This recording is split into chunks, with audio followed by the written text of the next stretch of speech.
ওনার রোজগার বন্ধ হবে না স্যার, ওনার গান শোনা কেউ বন্ধ করবে না স্যার। কিশোর কুমার চলে গেছেন, ওনার ঘরে যুগ যুগ ধরে বেসিক ইনকাম পাচ্ছেন, ঠিক আছে।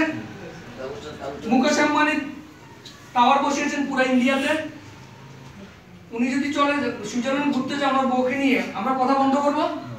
এটাকে বলে প্যাসিভ ইনকাম।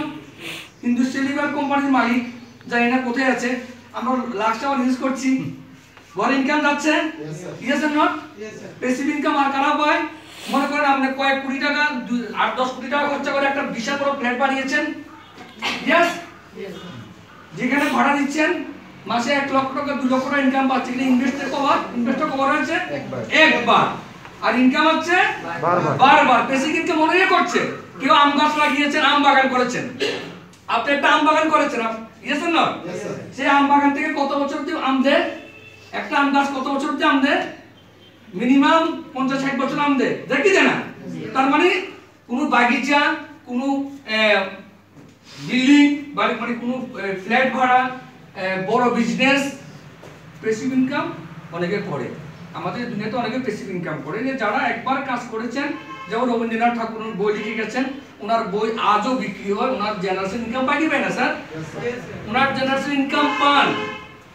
আজকে অমিতাভ বচ্চন ওনার বই যতবার চালাবে, ওনার যে যতগুলো সিনেমা আছে, যারা সিনেমাগুলি প্রোডাকশন করেছেন, ওনারা চলে গেল, ওনার সিনেমা যতবার টিভিতে চলবে ততবার ওনার করে ইনকাম যাবে। সিনেমা বানিয়েছেন কবার?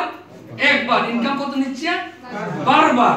এটাকে বলা প্যাসিভ ইনকাম। ব্রিটানিয়া কোম্পানির মালিক পৃথিবীতে কোথায় আছে আমরা জানি না, আমরা ব্রিটানিয়া খাচ্ছি, প্যাসিভ ইনকাম হচ্ছে, ইয়েস এন্ড নট? তো প্যাসিভ ইনকাম আর অ্যাক্টিভ ইনকাম আমাদের সমাজের মধ্যে প্যাসিভ ইনকাম কত পার্সেন্ট করে, অ্যাক্টিভ ইনকাম কত পার্সেন্ট করে? 95% লোক কি কাজ করে? Active income. 5% লোক প্যাসিভ ইনকাম করে। আমরা সবাই কোথায় আছি বর্তমানে? 95% এখানে আছি। আমাদের এখানে যেতে হলে আমাদের কি করতে হবে? আজকে এটা হচ্ছে আমাদের আলোচনা। আমরা সবাই এই জায়গায় যেতে, আমরা সবাই চাই 60 বছর অবধি কাজ করতে। না স্যার, না স্যার, 60-70 বছর অবধি ড্রাইভার খাওয়ার জন্য কাজ করতে চাই। আমরা জীবনে সবাই ঈশ্বরের কাছে প্রার্থনা করি যে ঈশ্বর আমাকে এমন একটা রাস্তা দেখাও, 5 বছর পরিশ্রম করতাম আর বাকি 70-80 বছর শুধু ঘুরতাম। সবাই চাই, কিন্তু আমাদের জেনারেশন, আমাদের পূর্বপুরুষরা কখনো এই ইনকামের কথা আমাদের বলেনি। বলেছে কখনো? আমাদের কি বলেছে? যে কাজ করো। এবার দেখেন প্যাসিভ ইনকাম, অ্যাক্টিভ ইনকামের একটা গ্রাফ, সেটা আমি আপনাদের দেখাচ্ছি। গ্রাফটা হচ্ছে কি এই ধরনের।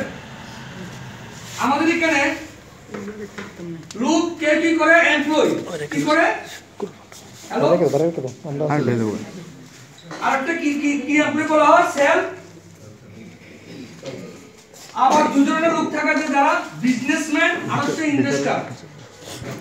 এই চারটি শ্রেণী আমার হাতে লাগা ভীষণ বাজে, কিন্তু আমি প্রথমে বলছি আমি কিন্তু একদম অকর্মী কাভারটেন বগারটেন দেখবেন, কিন্তু আমার কথা থেকে বুঝে নেবেন, ঠিক আছে? ভিতরে রুমটা চান তো এই যে এমপ্লয়ি, এই যে সেলফ এমপ্লয়ি, এই যে বিজনেস, এই যে ইনভেস্টর। ইয়েস স্যার, ঠিক বলছি? আমাদের সমাজের মধ্যে এমপ্লয়ি আর সেলফ এমপ্লয়ি আমরা বেশিরভাগ থাকি। এমপ্লয়ি কাকে বলা হয়? যারা অন্যের আন্ডারে কাজ করে, তাদের কি বলা হয়? এমপ্লয়ি। ইয়েস না স্যার? যারা অন্যের আন্ডারে কাজ করে তাদের কি বলা হয়? এমপ্লয়ি। আর সেলফ এমপ্লয়ি কাকে বলে? নিজের আন্ডারে, নিজের বিজনেস। কারা বলুন দেখি সেলফ এমপ্লয়ি কারা? কোন প্রফেশন সেলফ এমপ্লয়ি হয়? আপনারা কথা বলুন যোগাযোগ করে। কোন প্রফেশন সেলফ এমপ্লয়ি বলুন? সেলফ এমপ্লয়ি বসে যেমন কাপড়ের বিজনেস, হ্যাঁ, দোকানদার, ছোট দোকানদার, ইয়েস না স্যার? ডাক্তার, ডক্টর কি employee? Advocate, chartered account, self. গাড়ি ড্রাইভার, গাড়ির মালিক, তারা সবাই কি? Self employee. কি যে নিজের দ্বারা রোজগার করে তাকে কি বলা হয়? আর যে অন্যের দ্বারা কাজ করে তাকে কি বলা হয়? এমপ্লয়ি। তাহলে আমরা সবাই কোন জায়গাতে আছি? এই দুটো জায়গা দিয়েছেন না? আমাদের যারা পূর্বপুরুষ, মা বাবারা আমাদেরকে কোন জিনিসটার উপর বেশি জ্ঞান দিয়েছে? এমপ্লয়ি। এই দুটোর উপরে দিয়েছেন না? হয় চাকরি করো, নাহলে নিজে কিছু করো, এই দুটো জিনিসের উপরে আমাদের সমাজ, আমাদের টিচার্স, আমাদের পূর্বপুরুষ সবাই এই দুটো জিনিসের উপরে আমাদেরকে জ্ঞান দিয়েছেন। ঠিক বলছেন স্যার? এবার বিজনেসম্যান কাকে বলে? বিজনেসম্যান হচ্ছে কি যার আন্ডারে মিনিমাম 100 থেকে 150 লোকের উপরে ওয়ার্কার থাকে, তাকে কি বলা হয়? বিজনেসম্যান। হ্যালো, যার আন্ডারে 100-150 উপরে 1000, 1500, 2000 লোক কাজ করে, তাকে কি বলা হয়? বিজনেসম্যান। তো আমাদের মধ্যে এখানে কতজন লোক আছে যে আমাদের আন্ডারে 2000 লোক কাজ করে? কেউ আছে কি এখানে? এখানে আমরা কেউ আছি? স্যার কেউ আছে আমরা এখানে? না স্যার। 1000-2000 লোক কাজ করে আমাদের আন্ডারে। আমরা কেউ বিজনেসম্যান নই, এজন্য আমরা কেউ কখনো আমির হতে পারি না। দেখুন বিজনেসম্যান কেন আমির হয় জানেন তো? দেখুন একজন বিজনেসম্যান মনে করেন যে কোনো একটা বিজনেস, রতন টাটা কোন, বাটা কোন, যে কোনো একটা কোম্পানির আন্ডারে, ঠিক আছে স্যার? একটা কোম্পানির আন্ডারে মনে করেন 1000 শ্রমিক আছে। কতজন শ্রমিক আছে স্যার? কতজন শ্রমিক আছে একটা কোম্পানির আন্ডারে? 1000 শ্রমিক আছে। এখন এই 1000 শ্রমিক কোম্পানির জন্য কি এমপ্লয়? কি এমপ্লয়? 1000 শ্রমিক কোম্পানির জন্য এমপ্লয়। এই 1000 শ্রমিক এই কোম্পানির জন্য ডেইলি 10 ঘন্টা কাজ করে। করি কি করি না? আমরা তো ভাই চাকরি করি, কেউ দোকানে কাজ করি, আমরা কি বলি? 7টা বেজে গেছে, আমাকে ছুটি দিন না। কাল থেকে ছুটি দিন, আর টাইম দিয়ে ছুটি দেন। অফিস চাকরি করেন, হ্যালো টাইম ইয়েস। তাহলে আমরা কি করি? টাইম বিক্রি করি স্যার। আমরা কি বিক্রি করি? টাইম বিক্রি করি। কতটুকু কাজ করছেন সেটা নয়, আপনার টাইম হয়েছে, ছুটি দেন। 2 ঘন্টা বেশি হলে কি লাগবে? ওভার টাইম লাগবে। ইয়েস এর নট? তার মানে আমরা যারা এমপ্লয়, যারা কাজ করি অন্যের আন্ডারে, আমরা একটা বিজনেসম্যানের আন্ডারে যদি 10,000 লোক যদি তার আন্ডারে চাকরি করেন, তারা প্রত্যেকে এই কোম্পানির মালিকের জন্য কত ঘন্টা কাজ করছেন? 10 ঘন্টা করে কাজ করছেন। তাহলে একদিনে কত ঘন্টা কাজ হলো এই কোম্পানির মালিকের? 10,000 ঘন্টা। হ্যালো, কত ঘন্টা কাজ হলো? 10,000 ঘন্টা। একজন কোম্পানি ও একজন বিজনেসম্যানের আন্ডারে ডেইলি কত ঘন্টা কাজ হয়? 10,000 ঘন্টা কাজ। আমরা কি জানি? Time equal to money. Time equal to money. भाई पैसा जाएगा तो पैसा मिलेगा, समय जाएगा तो वो कभी वो अनमोल चीज है। यस और नॉट? Yes sir. তার মানে কি একজন বিজনেসম্যান কেন আমি ব্যক্তি হয়? কারণ তার আন্ডারে তার ডেইলি 10 থেকে 20,000 ঘন্টার কাজ হয়, এই জন্য সে আমির হয়। আর আমাদের কত ঘন্টা কাজ হয়? আমরা 8 ঘন্টা। 10 ঘন্টা, 8 ঘন্টা। यस और नॉट স্যার? পরমেশ্বর সবাইকে 24 ঘন্টা দিয়েছেন, কিন্তু এই পৃথিবীর মধ্যে এমন কোন মানুষ আছে তারা কি করে? সময়টাকে যখন দেখছে টাকা, তখন তারা সময় কিনে। আর আমরা কি করি? সময় আমরা কি করছি? সময় বিক্রি করি, সেল করছি। আর কিছু মানুষ কি করে? সময় কিনে ক্রয় করে। Yes sir. স্যার এই জিনিসটা আমাদের বুঝতে হবে। আমরা এই বিজনেসটা কেন, আরসিএফ বিজনেসটা কেন করব? তো फ्रेंड्स, এখানে আমরা সময়, বিজনেসম্যানে কি করে? সময় কিনে। আরেকটা শ্রেণী বড় লোক আছে, ইনভেস্টর নাম শুনেছেন আপনারা? Yes sir. তারা কি করে? আপনাকে কয়েক জায়গার মধ্যে কয়েকশো হাজার কোটি টাকা পুঁজি লাগায় তারা ঘুরতে আসে। তারা কোনো দেখে না আমি তোমাকে এত টাকা দিয়েছি, আমার এত পার্সেন্টেজ টাকা তুমি আমাকে দিতে হবে। আমি কিচ্ছু জানি না তোমার ব্যবসা কি করছো না করছো। Yes are not? এখন প্রশ্ন হচ্ছে এই দুইটা জায়গা আমরা কি যেতে পারবো? সম্ভব? বিজনেস আমরা কি 1000 লোকের কর্মচারী রাখা সম্ভব আজকে আমাদের দ্বারা? আমরা যে ইকোনমিক কন্ডিশন আছি, আমরা কি ইনভেস্টর হতে পারবো? কোটি টাকা পুঁজি লাগিয়ে সুইজারল্যান্ড গিয়ে বসে থাকতে? ইম্পসিবল। তো फ्रेंड्स, এবং সবথেকে আরেকটা মজার ঘটনা কি জানেন তো? এই পৃথিবীতে, আমি ভারতবর্ষের কথা বলি, এই ভারতবর্ষের মধ্যে যত অর্থ আছে তার অর্থের 90% টাকা হচ্ছে তাদের কাছে, আর 10% টাকা নিয়ে কামড়া করছি আমরা। হ্যালো, আমরা সবাই কত পার্সেন্ট টাকার জন্য দৌড়ঝাঁপ করি? 10% টাকার লাগে আমরা সব কামড়াকামড়ি করতে দিই সবাই। Yes or not sir? এজন্য আমরা কখনো বড় হতে পারি না। কিন্তু কিছু মানুষ আছেন তারা 90% টাকা আনার জন্য তারা প্রয়াস করেন। এবং আপনি যদি ফলো করেন, এই বড় লোকগুলি পৃথিবীতে যখন জন্মগ্রহণ করেছেন, তারা কি বড় লোকের জন্মগ্রহণ করেছেন? কি ধীরুভাই আম্বানি কি বড় লোকের জন্মগ্রহণ করেছেন?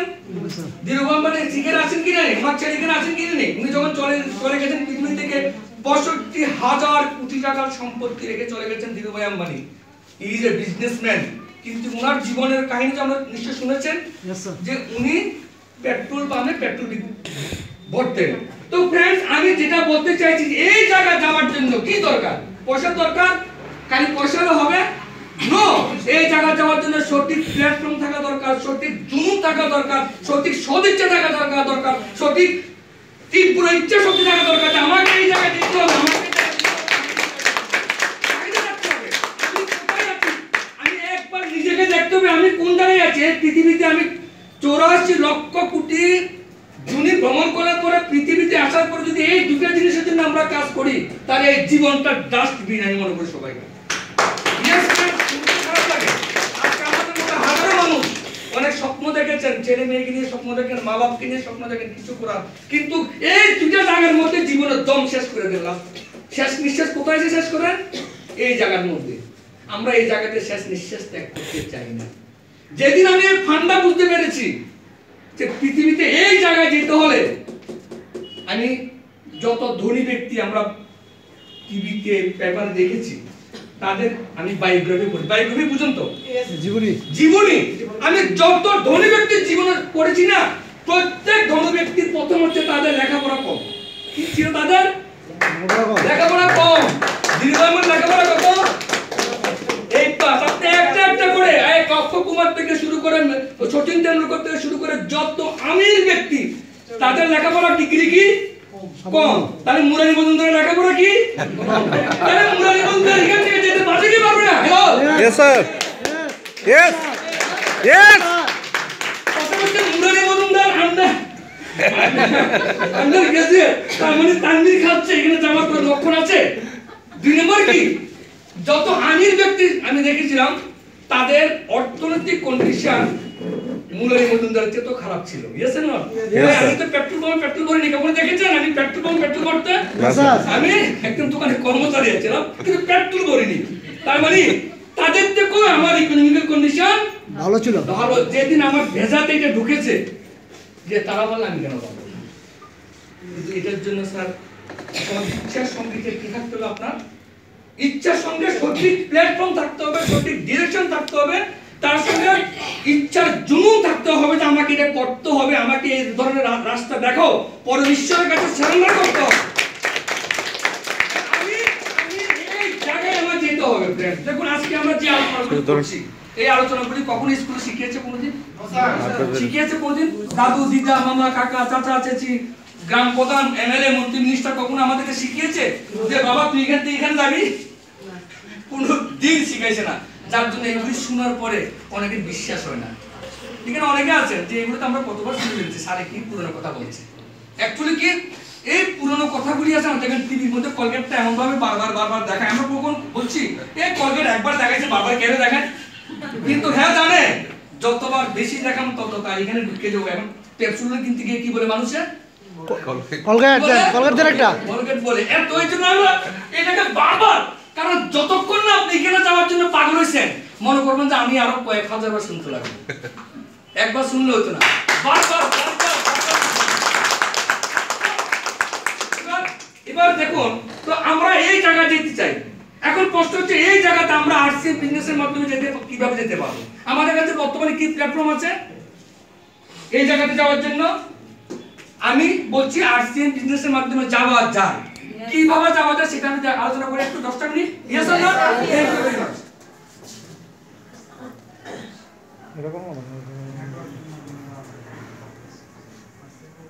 দেখুন আমার কাছে যখন আরসিএম বিজনেস এসেছিল প্রথমে, যখন এসেছিল আমি এটা প্ল্যানটা দেখেছি যে আরসিএম বিজনেসটা হচ্ছে কি, আরসিএম বিজনেসের অ্যাকচুয়ালি কোম্পানির নাম হচ্ছে, যারা নতুন তারা লক্ষ্য করবেন, ফ্যাশন শুটিংস প্রাইভেট লিমিটেড। ঠিক আছে, private limited, fashion shootings private limited হচ্ছে আরসিএম এর যে কোম্পানিটার নাম। ঠিক আছে, 1977 সাল থেকে এই কোম্পানি ধাগা বানাতে, ধাগা বুঝুন তো, সুতা বানাতে, সুতা, কাপড়ের সুতা বানাতে তারা। এবং এই কোম্পানির মালিকের নাম হলো শ্রী তিলকচন্দ ছাবড়া। উনি হচ্ছেন এই কোম্পানির মালিক। আমি আপনাদের সামনে ছবি দেখাচ্ছি, অনেকে তারা দেখেনি হয়তো। উনি হচ্ছেন এই কোম্পানির মালিক, দেখেছেন?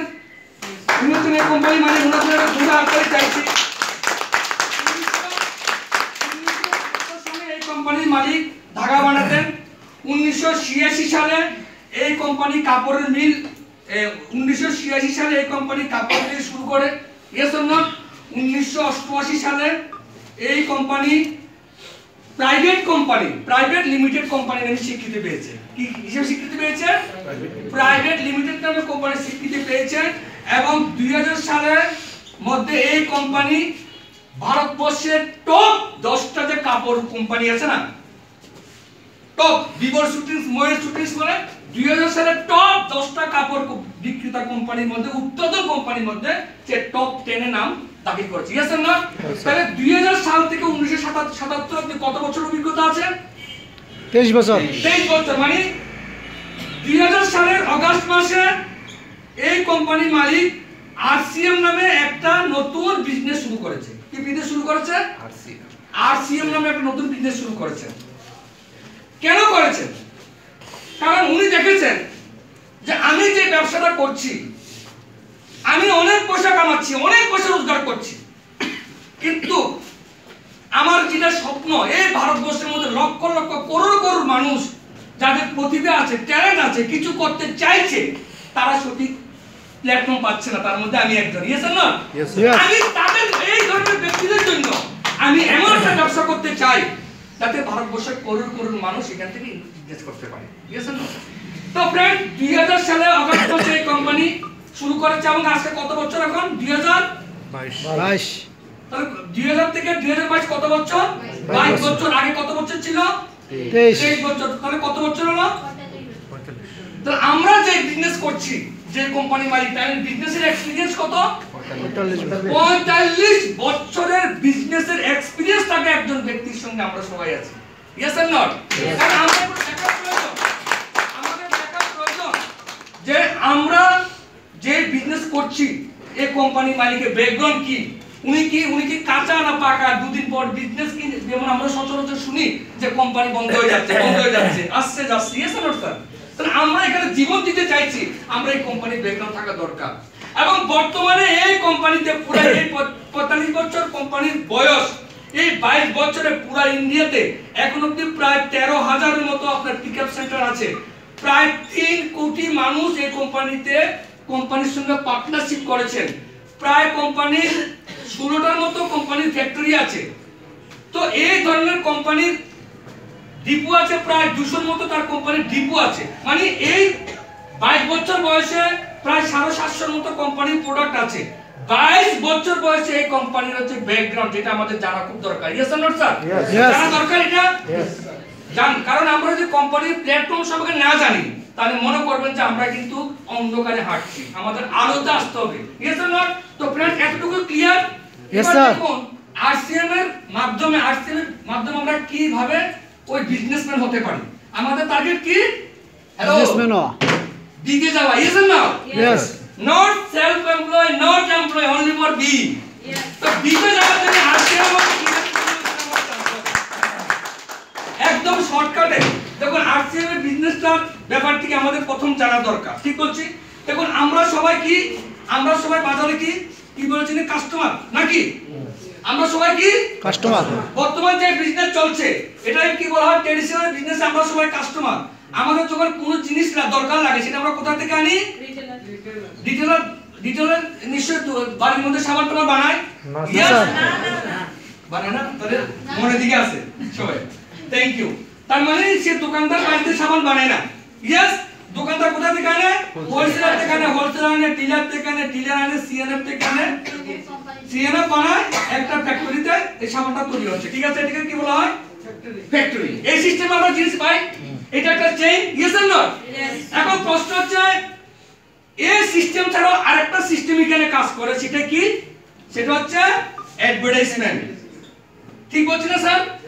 ভুল বলছি আমি? এই অ্যাডভার্টাইজমেন্টটা কেন কাজ করে? কাস্টমারের ব্রেন ওয়াশ করার জন্য অ্যাডভার্টাইজটা কাজ করে। এখন প্রশ্ন হচ্ছে কোম্পানি জিনিস বানাচ্ছে, আমরা এখানে খাচ্ছি, এই যে একটা চেইন, এখানে প্রত্যেকটার মধ্যে প্রফিট দিতে হয় কি দিতে হয় না? সবাই প্রফিট লাগে, সবাই প্রফিট লাগে এবং অ্যাডভার্টাইজে প্রফিট লাগে। আমরা যেটা জানি, কোনো জিনিস যদি কোম্পানিতে 100 টাকা দিয়ে তৈরি হয়, তার লাভ, তার বানানো খরচা, স্টাফ খরচা, মেশিন খরচা, এভরিথিং তার 100 টাকা বিক্রি করতে হয়। কিন্তু এই এই এই চেনটার কারণে এটা কত টাকা বিক্রি করতে হয়? সাবানটার দাম, জিনিসটার দাম 200 টাকা। মানে আমরা বাজার থেকে যদি 100 টাকা কোন জিনিস 200 টাকা জিনিস কিনি, সেটা অ্যাকচুয়ালি মূল্য কত? 100 টাকা। বাকি 100 টাকা কারা পাচ্ছে? মিডলম্যান। 100 টাকা তারা পাচ্ছে। এখন প্রশ্ন হচ্ছে কি, এই 100 টাকার মধ্যে 40% টাকা কে নিচ্ছে? সরি 60% টাকা, 60% টাকা কারা নিচ্ছে? অ্যাডভার্টাইজ। 40% টাকা তারা নিচ্ছে। এখন প্রশ্ন হচ্ছে, দেখুন এই যে সিস্টেমটা চলছে, এটাকে বলা হয় ট্রেডিশনাল সিস্টেম। এই সিস্টেমটা 200 বছর ধরে চলছে আমাদের ইন্ডিয়াতে। কিন্তু এই সিস্টেমটাকে খারাপ কিছু নেই কেন? তারা সবাই আমাকে জিনিস ক্যারি করে দিচ্ছে, জিনিসটা তো খারাপ নয়। এখন প্রশ্ন হচ্ছে কি, এই সিস্টেমের মধ্যে যে আমাদের কাস্টমারের যেটা সবচেয়ে বেশি মারাত্মক ক্ষতি, সেটা হচ্ছে এই সিস্টেমটার কারণে আমাদের জিনিসের দাম 100 টাকা বেড়ে যাচ্ছে। এবং তার মধ্যে সবচেয়ে যেটা বেশি ঘটনা হচ্ছে যে টিভির বিজ্ঞাপনে 40% টাকা, 60% টাকা কোথায় যাচ্ছে? বিজ্ঞাপনে। আপনি যদি মাসে 5000 টাকার বাজার করেন, মনে করবেন আপনি জিনিস পাচ্ছেন মাত্র 2500 টাকা। ইয়েস, আর বাকি 2500 টাকার 60% টাকা মিডলম্যান। বিজ্ঞাপন নিচ্ছে। এখন বলুন তো, টিভির বিজ্ঞাপনে যে 60% টাকা নিচ্ছে, এটা সঠিক না বেঠিক? বেঠিক। এটার জন্য আমরা সবাই খুশি না স্যার। হ্যাঁ? কেন খুশি না? টিভিতে জিনিস দেখে না তো আমরা বলতে পারি কোনটা কোন ভালো কোনটা খারাপ। আগে তো ছিলাম স্যার, কিন্তু এখন তার মানে কি? তার মানে কি, দেখুন যে টিভির যে বিজ্ঞাপনে যে 60% টাকা নিচ্ছে, তারা কি কাজ? তাদের ওয়ার্কটা কি? অনলি বাটানা। কি করছে তারা? তাদের কাজ কি? মানুষকে বলা, আর তো কোনো কাজ নেই ভাই। আশ্বিনী রায় মাধুরী দীক্ষিত বাড়ি বাড়ি সাবান বিক্রি করে, সে শুধু লোককে বলছে ভাই এই সাবানটা লাগাই আমি সুন্দর হয়েছি, এই চুলটা শ্যাম্পু লাগাই আমার চুল সুন্দর হয়েছে, এইটা খাওয়াই আমার লম্বা হয়েছে, পাটি হয়েছে, কাকু হয়েছে, বুড়ো হয়েছে, কালো হয়েছে। এই টোটালটা হলো মিথ্যা কথা। ফেকের জন্য আমাদের পকেট থেকে এই টাকাটা এখানে যাচ্ছে। নাম্বার 2, এখানে একটা কি প্রবলেম হচ্ছে, আজকে আমরা শুনতে পাই যে ভেজাল। Yes or not? ভেজাল শুনতে পাচ্ছি কি শুনতে পাচ্ছি না? আজকে কোম্পানিও আশ্চর্য জায়গায় যে আমার 10 গাড়ি মাল বাইরে এসেছে, মার্কেটে থেকে 50 গাড়ি মাল, বাকি এই মাল কোথেকে আসলো? কোম্পানিও স্তম্ভিত আছে। অনেক কোম্পানি এটা নিয়ে তারা বিভিন্ন কেস করছে, বিভিন্ন ইনকোয়ারি করছে যে আজকে মার্কেটে আমার সেই মালটা বাজারে কি করে আসলো।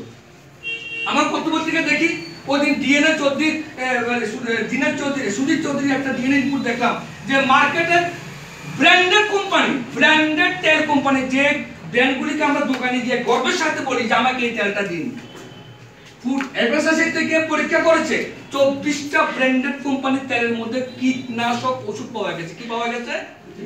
কীটনাশক ওষুধ। আমি আজকে গ্রুপে দিয়ে দেবো আপনাদেরকে। কিন্তু সফলতা করে বলেন তারা তো এটা করে না। কারা করে? কিছু দিকের চক্র আছে, তারা শুধু একমাত্র পারে না মানুষের শ্বাস দিতে, টাকা অত ডুপ্লিকেট বেরোয়। তাহলে মানে কি, এই যে এই সিস্টেমে আমরা বাজারটা খাচ্ছি, এতে আমরা সবাই সুস্থ নিশ্চয় আছি? না স্যার। সুস্থ আছি সবাই? না স্যার। আমাদের অসুস্থতার কারণটা হচ্ছে কি, আমরা তো জিনিস খাচ্ছি ব্র্যান্ডেড কোম্পানি, কিন্তু আমাদের শরীরে জেহের ঢুকছে। তাহলে এই যে সিস্টেমটা, এই সিস্টেমটা কি থাকা দরকার কি দরকার না? না স্যার। এটা থাকা দরকার সিস্টেমটা। না স্যার। এই সিস্টেম যদি থাকি, দিন কালকে আমরা ক্যান্সার অ্যাওয়ারনেস প্রোগ্রাম পেয়েছি, গতকালকে 4 তারিখ ডক্টরস আপনার ফোর্টিস হাসপাতালে, যেটা ইন্ডিয়ার টপ ক্যান্সার হাসপাতালে, ডাক্তার উনি কি বলেছেন জানেন? প্রতি 9 জনের মধ্যে একজনের শরীরে ক্যান্সার পাওয়া যাবে উইথিন ফিউ ইয়ার্স। মানে 9টা মানুষকে যদি চেক করায়, একজনের বডিতে কি পাওয়া যাবে? ক্যান্সার। এখন ক্যান্সারের আমরা তো জ্বর সত্যি মনে করি না অনেকে, নাইলে আমরা খাই কি লিখে জ্বর দেখাই, বিড়ি খাই, সিগারেট খাই, সবই দেখাইতেছি, কারণ আমরা জ্বর সত্যি মনে করি। কিন্তু বাবু, যেদিন হইব এদিন ঠেলা বুঝবেন। যে বাড়িতে ক্যান্সার রোগী হয় সে তো নিজে মরে বাড়ি সবারই মারে। মরে না, বাড়ি সে তিলে মরবে, তার সঙ্গে বাড়ি সবারই তিলে মারে। কারণ আপনার সন্তান, আপনার স্বামী যদি বিছানার মধ্যে রোগে কাতরায়, আপনি ভালো লাগবে স্যার? আপনি নিজের ধন সম্পত্তি, ঘর বাড়ি সবকিছু যতক্ষণ শ্বাস আছে ততক্ষণ আমাকে চিকিৎসা করাতে হবে। তো ফ্রেন্ডস, এই যে একটা ভয়াবহ অবস্থা, এখান থেকে আমাদের বাঁচতে হবে। এখান থেকে বাঁচার জন্য ভারত পৃথিবীর মধ্যে প্রথম যেটা শুরু হয়েছিল 1959-এ, 1959 এ প্রথম একটা বিজনেস সিস্টেম শুরু হয়েছে, যেটা হলো direct selling method. Direct selling method একটা সিস্টেম চালু হয়েছে 1959 সালে। কোথায়? প্রথম আমেরিকাতে এটা চালু করেছে প্রথম, যে এমন আমাদেরকে এমন সিস্টেমে আমরা বিজনেস করব যেখানে এই মাঝখানের লোকগুলিকে আমরা কি করব?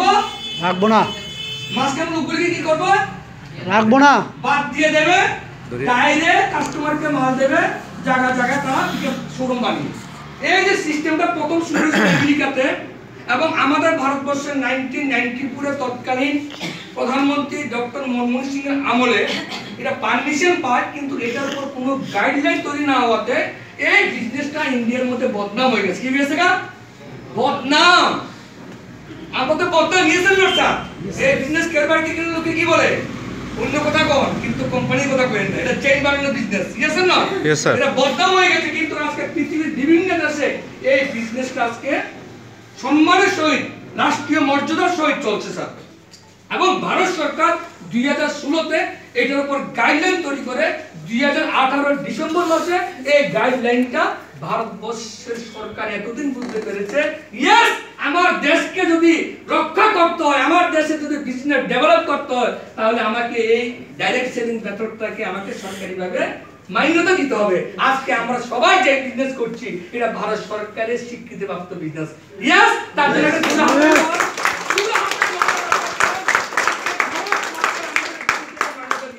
আজকে আপনি বলুন এটা চেইন বানানোর বিজনেস, ডোন্ট কেয়ার। এখন আর বললে কিছু হবে না, সরকার যেখানে বলছে এটা মান্যতা বিজনেস, তুমি কোন ক্ষেতের মূলি বাবু? তুমি কোন ক্ষেতের মূলি? সরকার বলছে এটা লিগ্যাল বিজনেস, এটাকে করা দরকার, এটাকে পার্লামেন্টে এটাকে আইন স্বীকৃতি দিয়েছে।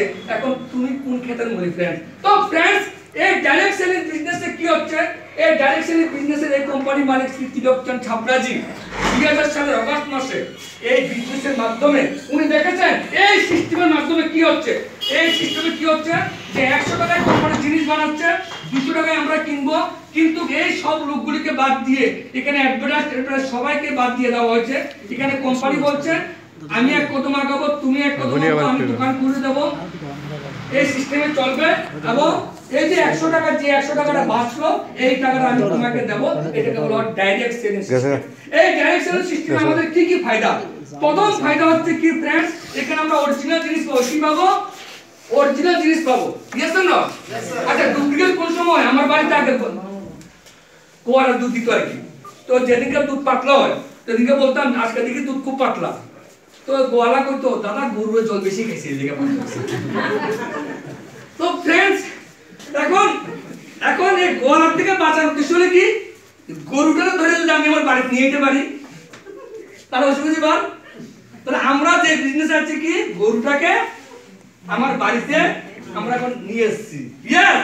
মানে কি, এখন আমরা গরু এখান থেকে দুধ দেয়, আমরা এখান থেকে মাথা খাই। এসে গরুর মালিক এখানে গরু বাঁধে রাখছে, রাতার একটা গরু বাঁধে রাখছে, রাত্রিবেলা একটা গরু বাঁধা আছে, আজ আছে না? আমরা গরু থেকে সবাই ঢুকে যাচ্ছি। এই জন্য মুরারি মজুমদার বয়স আমার 46 বছর। আশা করি এখনো হ্যান্ডসাম লাগে কি লাগে না? এটা একটাই কারণ ভাই, জেসা খাওগে এসা বনোগে। ইয়েস না? Yes, sir. ভাই, রসুন কালে রসুনের ডেকুর বাড়িব, পেঁয়াজ কালে পেঁয়াজের গন্ধ বাড়িব, যেমন খাইবেন এমন। আজকে আমরা খুব লাকি যে আজকে আমরা পিওর জিনিস খাচ্ছি, এটা সবচেয়ে গর্বের বিষয়। নাম্বার 2, এই সিস্টেম থেকে মাল কিনাতে কি পাচ্ছি? আমরা পাচ্ছি ক্যাশ স্পট ডিসকাউন্ট। কি পাচ্ছি আমরা? স্পট ডিসকাউন্ট পাচ্ছি। ইয়েস না? Yes, sir. এতদিন কোন দোকানদার আমাদেরকে স্পট ডিসকাউন্ট দিত? এমন কোন মাইকের দোকানদার ক্ষমতা আছে তার সাইনবোর্ড লেখা আছে, দোকানের সামনে সাইনবোর্ড লিখে দিয়েছে আমার দোকান থেকে জিনিস কিনলে 10 থেকে 20% স্পট ডিসকাউন্ট? আছে কোন দোকানদার আমাদের এখানে? কোন ক্ষমতা আছে স্যার? আজকে আমরা এখান থেকে জিনিস কিনছি, আমরা স্পট ডিসকাউন্ট পাচ্ছি। 3 নাম্বার কি পাচ্ছি? মানি ব্যাক পাচ্ছি কি পাচ্ছি না? হ্যালো, একটা শ্যাম্পু কিনলো 2 পয়সা হলো আমরা অ্যাকাউন্টে আইবো, আইতো না? একটা সাবান কিনলে 40 পয়সা আসে কি আসে না? মানি ব্যাক পলিসিতে আমরা আছি সবাই। আমরা অনেকে এলআইসি করি না, মানি ব্যাক পলিসি করে কি করে না? এলআইসি না জানা সেখানে মানি ব্যাক पॉलिसी, वो पैसा लेके मनी बैक पॉलिसी में आते हैं। हम हाके हाके मैनेज करते यार कितने बढ़िया तो जब तो साथ में होना चाहिए तो मैनेज क्या फ्रेंड्स এগুলো আমাদের জানা খুব দরকার উৎসাহ নিয়ে কথা বলবো না আমরা অ্যাকচুয়ালি আসছি আমরা টাইম নাম্বার কি হচ্ছে জিএসটি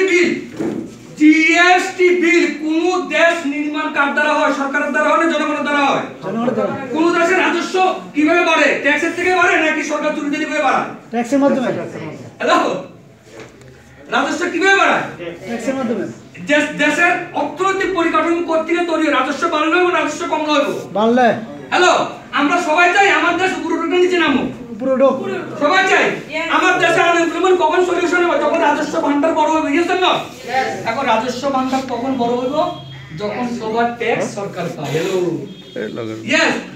ইয়েস ম্যাডাম সবাই ট্যাক্স সরকার পাবে রাজস্ব বড় রাজস্ব বাড়লে তো আমার ছেলে চাকরি দিব আমার ছেলের ভবিষ্যৎ দেব লোন পাবো সবকিছু সরকার দেব কারণ রাজস্ব বাড়ছে কিন্তু আজকে আমার ভারতবর্ষের দুঃখের বিষয় কি জানেন স্যার 10% লোকের পুরো ট্যাক্স সরকার করে ঢুকে 10% লোকের ট্যাক্স গভর্নমেন্ট করে ঢুকে না কারণ ট্যাক্স চুরি আমরা যত জিনিস কিনে আমাদেরকে জিএসটি বিল দেয় কোন দোকানদার হ্যালো জিএসটি বিল দেয় যখন আরসিএম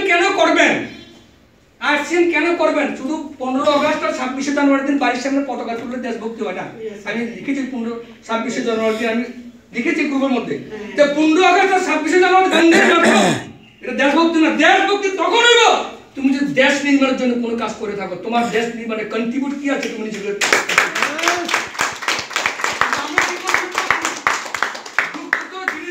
2000 টাকা 3000 টাকা 5000 টাকা চোতা দিচ্ছে দোকানদার কোনো বিল দিচ্ছে না আমাদেরকে দিচ্ছে আমাদের বিল আজকে আমরা গর্ব করি আজকে মুরারি মজুমদার দেশভক্তি করে কিনা আমি জানি না কিন্তু প্রত্যেক মাসে আমি সরকারের পোশাকের আমি টাকা দিই আমি 10,000 টাকার বাজার করি প্রত্যেক মাসে তারপরে 14-15% ট্যাক্স গভর্নমেন্টে করে যায় কারণ আমি যখন মাল কিনি আমার মোবাইলে টিক টিক করে বিল নাম্বার আছে আছে কি আছে না হ্যালো আপনারা আছে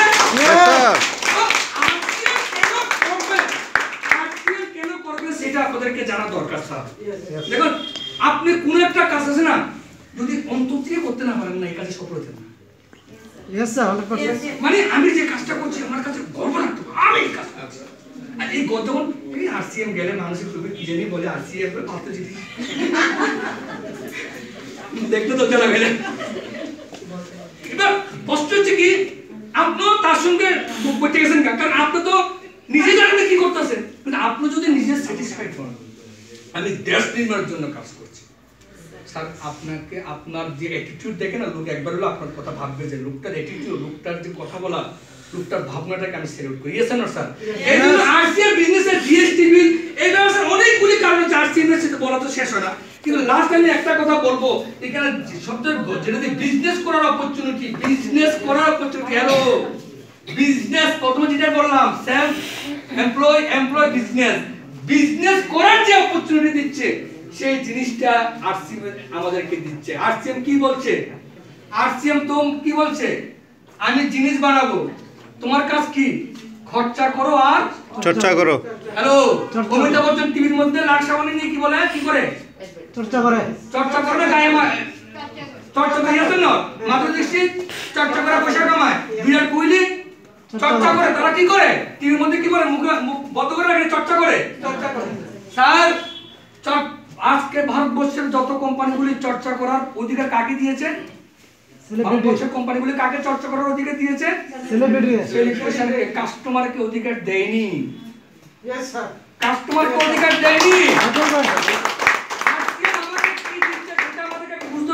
আজকে ভারতবর্ষের মধ্যে একটা কোম্পানি একজন মহান ব্যক্তি যিনি ভারতবর্ষের এক আম আদমিকে এক আম সাধারণ ব্যক্তিকে সেই বড় বড় হাস্তিরা যে কাজ করে সেই কাজের অধিকার দিয়েছে আরসিএম কি করছে আরসিএম কি করছে আরসিএম প্রত্যেকটা মানুষ বিজনেস বলে মতে কি জানেন আপনারা বিজনেস বলে মতে কি কোন মালের কস্টিং এবং তার প্যাকেজিং এটার পরে যে এমআরপি গ্যাপ থাকে এটা হচ্ছে কোম্পানির প্রফিট এটা কি হচ্ছে কোম্পানির প্রফিট এই প্রফিটটাকে বিজনেস ভলিউম বলা হয় এই বিজনেস ভলিউমের কত পার্সেন্ট আমরা পাই 45% না 10 থেকে 32% ইয়েস না Yes, sir.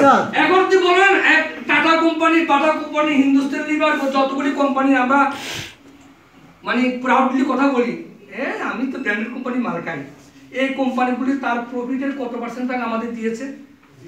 0 দিয়েছে। কে বলতে পারবে যে tata company, Bata company 2% commission আমার পাশের বাড়ি মহিলারা দিছে? রিপোর্ট আছে না স্যার। স্যার? কিন্তু আজকে আরসিএম আজকে 10 থেকে 32% পারফরম্যান্স বোনাস আজকে আমাদেরকে দিচ্ছে, 8% রয়্যালটি বোনাস দিচ্ছে, 5% টেকনিক্যাল বোনাস দিচ্ছে, টোটাল 45% তার যত টাকা প্রফিট করে আরসিএম তার 45% টাকা ভারতবর্ষের সাধারণ পাবলিককে দিয়ে বিজনেস করার অপরচুনিটি দিচ্ছে sir. Yes sir not sir? Yes, sir.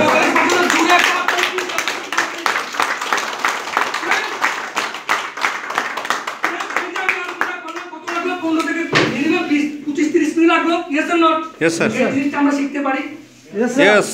এই জিনিসটা আমরা বলতে পারি মানুষকে। Yes, sir. Friend, এটা হচ্ছে কোম্পানির বিজনেসম্যান।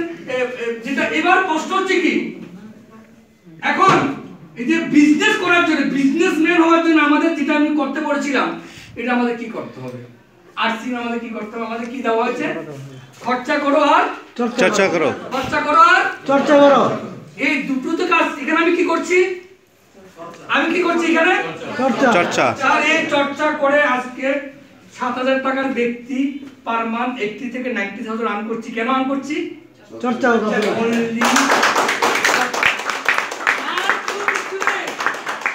এখন প্রশ্ন হচ্ছে স্যার, আরসিএম এ রেজিস্ট্রেশন নেওয়ার জন্য আপনারা সবাই জানেন কি লাগে। Yes, sir. আরসিএম আমাদেরকে সেই ডিলারশিপ লাইসেন্স দিয়েছে। এখন প্রশ্ন হচ্ছে এই জায়গাতে যাওয়ার জন্য কি করতে হবে, সেটি হলো আজকে মুখ্য আলোচনা। আমরা কিভাবে এই জায়গাতে যাব, কিভাবে আপনারা আমার জায়গাতে আসবেন? প্রথম হচ্ছে আমি যে মার্কেটিং প্ল্যান দেখালাম, এটাকে আপনাদের শিখতে হবে। নাম্বার 2 কি হচ্ছে কি, প্রোডাক্ট ইউজ করতে হবে। আমরা 100% প্রোডাক্ট কতজন ইউজ করে হাত তুলুন দেখি। 100% product. Thank you very much. সবার জন্য জোরে হাত দেওয়া চাই। যারা ইউজ করে তাদের জন্য একটা জোরে হাত। এবার দেখেন যারা ইউজ করে। এখন প্রশ্ন হচ্ছে স্যার, 100% প্রোডাক্ট ইউজ করা, 100% প্রোডাক্ট ইউজ করে আমার পরিবারের জন্য মঙ্গল কি অমঙ্গল? মঙ্গল স্যার। তো আমরা ইউজ করছি না কেন? কারণ এই বিজনেসের চর্চা করতে হলে আপনি কি চর্চা করবেন? প্রোডাক্টের চর্চা করতে লাগবে। আর প্রোডাক্টের চর্চা কখন করবেন? মুরারি মজুমদারের মুখ থেকে শিখে নয়, আপনার দিল থেকে, হৃদয় থেকে যে আওয়াজটা আসবে। আর হৃদয়ের আওয়াজটা কখন আসবে? যখন প্রোডাক্ট ইউজ করবেন। Yes or not? Yes, sir. Product যখন ইউজ করবেন তখনই আপনার হৃদয় থেকে যে আওয়াজটা আসবে না, এটা সেকেন্ড ব্যক্তির ভিতরে সেটা প্রবেশ করবে। তো প্রথম হচ্ছে আমাদের কি করতে হবে? 100% ইউজ করতে হবে। ইউজ করতে হবে। No excuse. একজন দেশের প্রেমিক হিসেবে আমাদের সেই প্রয়াস করতে হবে। নাম্বার 2 কি করতে হবে? প্রোডাক্টের প্রতি জজবা, জুনুন, আত্মবিশ্বাস বাড়াতে হবে যে আমরা এই বিজনেসে অসফল হওয়ার প্রধান যেটা কারণ কি জানেন তো? প্রধান কারণ হচ্ছে কি, এই বিজনেসের সম্পর্কে আমরা আমাদের গোলটা সেট করি। প্রথম হচ্ছে জায়গা আমরা আমাদের গোল এখানে কেউ সেট করিনি যে এই বিজনেস থেকে আমরা কি পাবো। আমি যদি আপনাদের জিজ্ঞেস করি যে আরসিএম বিজনেস কেন করছেন, বলতে পারবেন? আমি 2 থেকে 3 জনের কাছে জিজ্ঞাসা করবো, ম্যাডাম আরসিএম বিজনেস কেন করছেন? আপনার আরসিএম বিজনেসের গোল কি? প্লিজ বলুন, দাঁড়িয়ে বলুন, বলুন শর্টকাট। আরসিএম বিজনেস কেন করছেন? হ্যাঁ, নমস্কার স্যার, আমি আরসিএম বিজনেস করছি সেই কারণে যাতে প্রোডাক্ট 100% পাওয়া যায়, সেজন্য আমার বাড়িতে আমার গোল সে গোল কি কারণে? কারণটা বলুন। হ্যাঁ। আরসিএম থেকে কি কি পেতে চান আপনি, ওটা বলুন ডাইরেক্ট। লক্ষ্য নেই ম্যাডাম, বলুন ম্যাডাম আরসিএম বিজনেস কেন করছেন? আরসিএম থেকে কি পেতে চান? একদম লক্ষ্যটা, গোলটা। হ্যাঁ, প্রথমে হচ্ছে সুস্থ থাকার জন্য হ্যাঁ, আমি এবং পরিবারকে সুস্থ রাখার হ্যাঁ। জন্য এবং আমাদের সারা জনগণ সবাই যাতে সুস্থ থাকে। আপনার কি উদ্দেশ্য? আপনার লক্ষ্যটা বলুন। আমার লক্ষ্য হচ্ছে অর্থনৈতিক স্বাধীনতা। Yes, thank you very much, thank you madam. Arpita madam please আপনি বলুন আরসিপিএস কেন এসেছেন, বলুন প্লিজ বলুন, সেটা বলুন। দেখুন একদম এখানে আমরা ট্রেনিং, দেখুন আমরা যদি 20টা লোকের সামনে বলতে না পারি তাহলে আমরা নতুন লোকের কাছে কি কাজ বলবো না। এখানে আমরা এসেছি আজকে আমরা প্রোগ্রামটা কি ট্রেন হওয়া। আমি জানি ট্রেনিং এমন একটা জিনিস না, ট্রেনিং এর মাধ্যমে অনেক কিছু হয়। বলুন ম্যাডাম। ভালো থাকার জন্য প্লাস ইনকাম, যাতে ফিউচারে যাতে ভালো টাকা ইনকাম করতে পারি। ফিউচারে ভালো টাকা, কত টাকা? এই আপনার মতো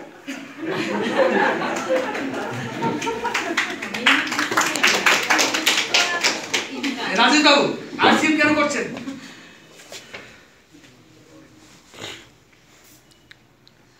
बोलिए जल्दी फास्ट। अरे यार क्या बोल रहे हो? যেমন স্যার করোনা নাই কেউ নাই, আমরা সব ইন্ট্রোডিউস করছি। আর সেম করছি স্যার। আমি যেমন সারা জীবন মানে আমি একবার কাম করুম স্পেসিফিক আমার জন্য স্যার। নিজের সুস্থতা পরিবারকে সামনের দিনে যাতে একটু অগ্রসর হতে পারে, আমি কাজ করলে যাতে আমার ছেলে সন্তানরা ভবিষ্যতে আসা সম্পূর্ণ পায়।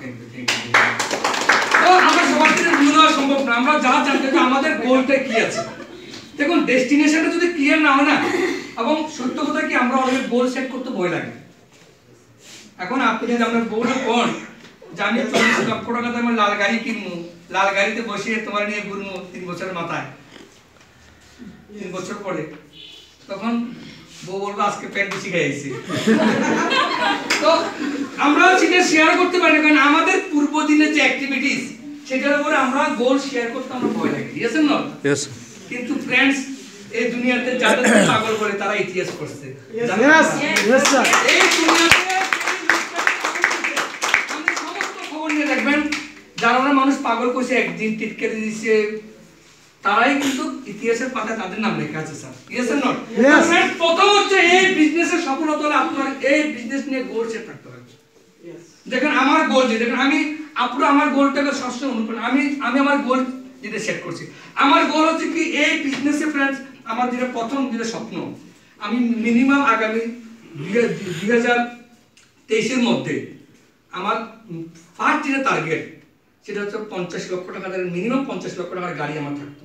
এটা আমার হচ্ছে প্রথম টার্গেট। আমি এটা সেট করে নিচ্ছি 2023 ডিসেম্বরে 50 লাখ দামের গাড়ি আমি ইনস্টলমেন্টে কিনে আর যেভাবে কিনে আমি সেটা আমার টার্গেট আছে। তো ফ্রেন্ডস এই যে একটা টার্গেট নেওয়া, এই টার্গেটটা হচ্ছে আমার গোল ডেস্টিনেশন। আরসিএম বিজনেস কেন করি? আরসিএম বিজনেস করি আমি আমার ছেলে মেয়েকে বেটার লাইফস্টাইল দেওয়ার জন্য। আমি আমার ছেলে মেয়েকে বেটার লাইফস্টাইল দেওয়ার জন্য আরসিএম কেন করি?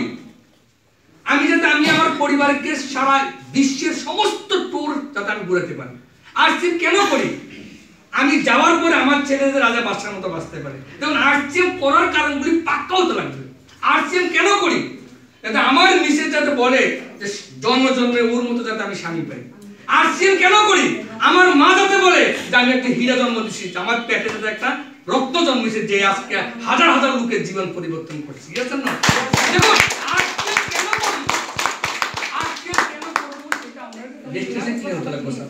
এই ডেস্টিনেশন যতক্ষণ ক্লিয়ার হতো না ততক্ষণ আপনি সফল হতে পারবেন। দেখুন প্রত্যেকটা জিনিসের একটা স্ট্রং রিজন থাকতো। স্ট্রং রিজন বুঝুন তো? স্ট্রং রিজন এখন মনে করেন এই স্যারের এখন 104 জন, কত জন? 104 জন রাস্তায় যে কোকাকুকি হাঁটতে আছে। আমি যদি স্যারের কই স্যার তাড়াতাড়ি চলেন, তাড়াতাড়ি চলেন, প্রোগ্রাম শুরু হয়ে যাবো, উনি বলবো আমার তো 104 জন, আমি তো যেতে পারবো না। কিন্তু তাহলে যদি বলি পেছন দিয়ে একটা পাগলা কুত্তা দৌড়ে হেঁটে সবার কামড় দিতে আছে, যার দৌড়টা আছে আর কামড় দিতে আছে, হ্যাঁ কেন আপু? আসতে গো আসতে গো উত্তর থেকে তাহলে তাহলে প্রথম ব্যক্তি আর দ্বিতীয় ব্যক্তির মধ্যে পার্থক্যটা কি? তার goal, reason, why. Yes or no sir? এই যে আরসিএম এর ব্যাপার আমি কেন বলি, আজকে আমাদের ঘরের কোনো বাচ্চা পরিবারকে যখন ডক্টর কাছে দেখায় ডক্টর প্রেসক্রিপ্ট লেখে ওষুধটা আমরা যদি এক দোকানে না পাই, আমরা 10 দোকানে যাকি যাই না নাকি কথা বলি ওষুধ না কেউ বাড়ি বসে থাকি। কিন্তু আজকে আমাদের পাশের পিকআপ সেন্টার যদি তেল না থাকে, লবণ না থাকে, হলুদ না থাকে, আমরা কি করি পাশের দোকান থেকে কিনে নিয়ে বলি, আমরা 3টা দোকানে যাওয়ার চেষ্টা করি আমরা। এই হচ্ছে আমাদের সফলতা, এই জায়গাটার মধ্যে আমাদের আটকে থাকে। আপনি কোন জিনিস পাওয়ার জন্য, সেটাকে হাসিল করার জন্য আপনার ভিতর কতটুকু চরম ইচ্ছা শক্তি আছে, চরম রিজন আছে, সেই রিজনটা যদি আপনি ফুটাতে না পারেন না স্যার, আপনি এই বিজনেস সফল হতে পারবেন না। প্রথম হচ্ছে আপনার রিজনটা থাকতে হবে স্ট্রং। বিশ্বাস করুন, আমি যখন বড় বড় শহরে যাই, বড় বড় সিটিতে যাই, আগে আমি একটা দামি হোটেলে ঢুকতে ভয় লাগতো আমার, বিশ্বাস করুন ভয় লাগতো। বড় লোকেরা এখানে যায়, ইয়েস নট। এখন কলকাতাতে অনেক কিছু বড় বড় রেস্টুরেন্ট আছে যেখানে আমরা সাধারণ মানুষ যেতে ভয় পাই, যাই না অনেকে লুকিয়েও থাকে না, ভয় পায়। কিন্তু এগুলো কি শুধু বড় লোকদের জন্য বানাইছে? তাদের জন্য বানাইছে? আমাকে এই জায়গায় যেতে হবে। এগুলো হচ্ছে ডিম। এই ডিম যদি না থাকে স্যার, দেখুন আমরা এখানে যেখানে এসেছি, আমরা প্রথমেই বলছি যে আমরা সেলফ এমপ্লয়েড বাদ দিয়ে আমরা বিজনেস মধ্যে এসেছি, এবং আরসিএম বিজনেসের যেটা সবচেয়ে আপনাকে স্ট্রং পজিশন দেয়। আজকে আমি কি করছি, আমাকে যদি কেবল আমি কি করছি আরসিএম বিজনেস করছি, এবার আমার বিজনেসটা কি আমার দ্বারা চলছে না হাজার হাজার লোকের দ্বারা চলছে? হ্যালো, মুরারি মজুমদার এখানে আছে, এসে মুরারি মজুমদার। আমি প্রথমে কি করছি, 2জন লোককে জয়েন করাইছি, এভাবে আমি 2জনের থেকে 2জন, 4জন থেকে 4জন, এভাবে আমি বিজনেসটা বিল্ড আপ করছি। কিভাবে করছি? ধীরে ধীরে এইভাবে তো করছি নাকি স্যার? এইভাবে করছি। এইভাবে করাতে আজকে আমার আন্ডারে কত লোক আছে এখন? আমার আন্ডারে এখন 15 থেকে 20,000 লোক আছে। Yes are not? তো তার মানে কি বিজনেসম্যানে কি হতে হবে?